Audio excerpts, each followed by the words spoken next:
United States Patent Office, Thomas A. Edison, Menlo Park, New Jersey, electric lamp, specification forming part of letters patent No. 233898, dated January 27, 1989, application filed November 4th, ID 879. To all whom it may concern, be it known that I, Thomas Alva Edison, of Menlo Park in the state of New Jersey, United States of America, have invented an improvement in electric lamps and in the method of manufacturing the same. Case No. 185, of which the following is a specification. The object of this invention is to produce electric lamps giving light by incandescence, which lamps shall have resistance so as to allow of the practical subdivision of the electric light. The invention is a light-giving body of carbon wire or sheets coiled or arranged in such a manner as to offer great resistance to the passage of the electric current and at the same time present but a slight surface from which radiation can take place. The invention further consists in placing such burner of great resistance in a nearly perfect vacuum to prevent oxidation and injury to the conductory by the atmosphere.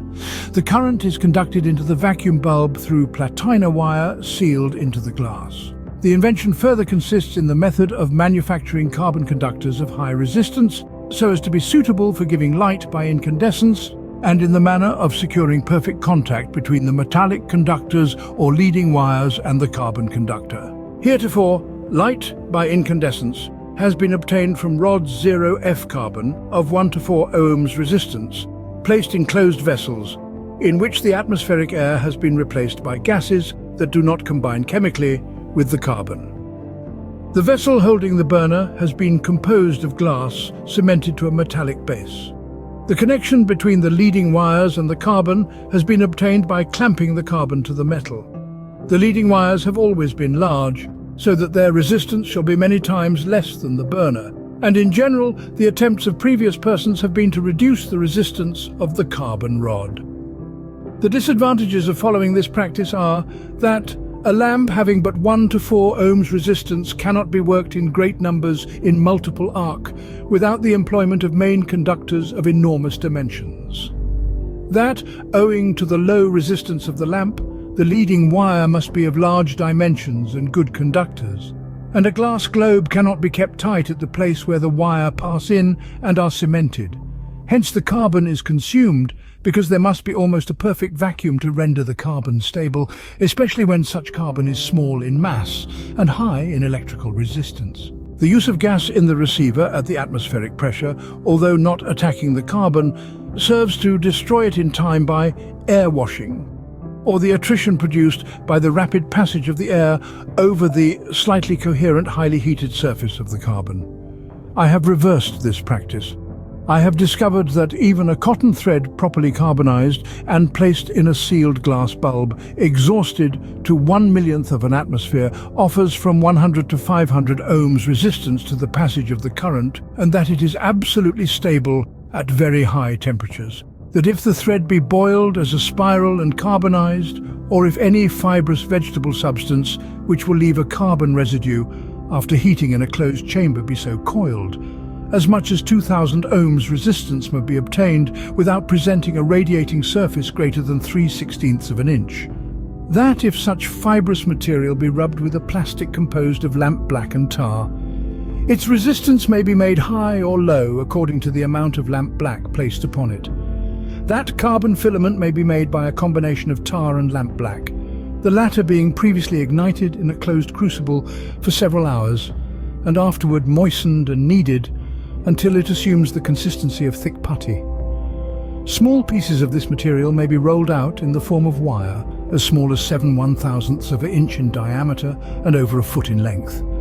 And the same may be coated with a non-conducting, non-carbonizing substance and wound on a bobbin, or as a spiral, and the tar carbonized in a closed chamber by subjecting it to high heat, the spiral after carbonization retaining its form. All these forms are fragile and cannot be clamped to the leading wires with sufficient force to ensure good contact and prevent heating.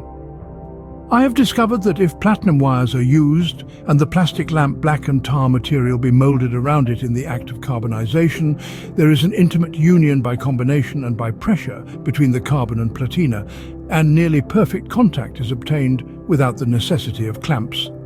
Hence, the burner and the leading wires are connected to the carbon ready to be placed in the vacuum bulb.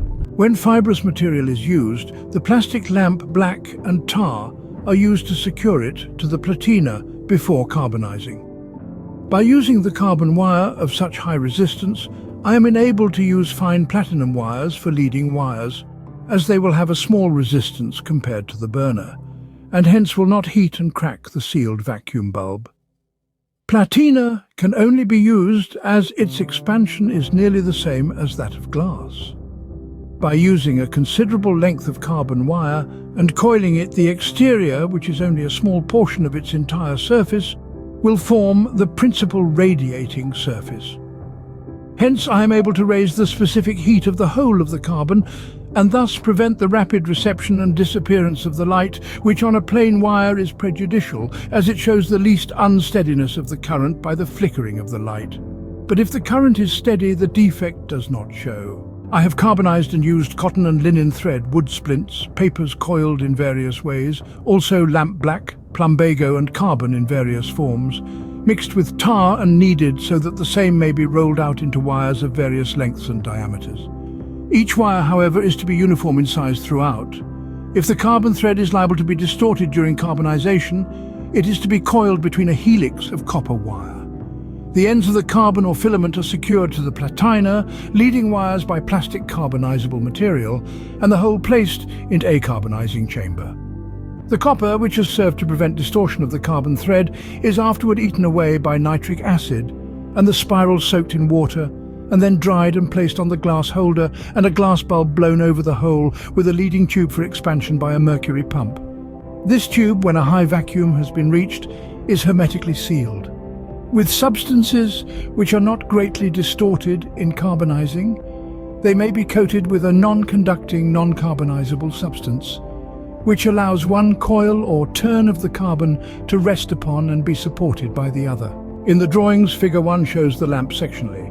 A is the carbon spiral or thread. CC are the thickened ends of the spiral, formed of the plastic compound of lamp black and tar. DD are the platina wires. AA are the clamps, which serve conduct the platina wires, cemented in the carbon with the leading wires XX, sealed in the glass vacuum bulb. EE are copper wires connected just outside the bulb to the wires XX. M is the tube, shown by dotted lines, leading to the vacuum pump, which, after exhaustion, is hermetically sealed and the surplus removed. Fig 2 represents the plastic material before being wound into a spiral. Fig 3 shows the spiral after carbonization, ready to have a bulb blown over it. I claim as my invention one. An electric lamp for giving light by incandescence, consisting of a filament of carbon of high resistance made as described and secured to metallic wires as set forth. 2. The combination of carbon filaments with a receiver made entirely of glass and conductors passing through the glass, and from which receiver the air is exhausted for the purposes set forth. 3. A carbon filament or strip coiled and connected to electric conductors, so that only a portion of the surface of such carbon conductors shall be exposed for radiating light, as set forth. 4.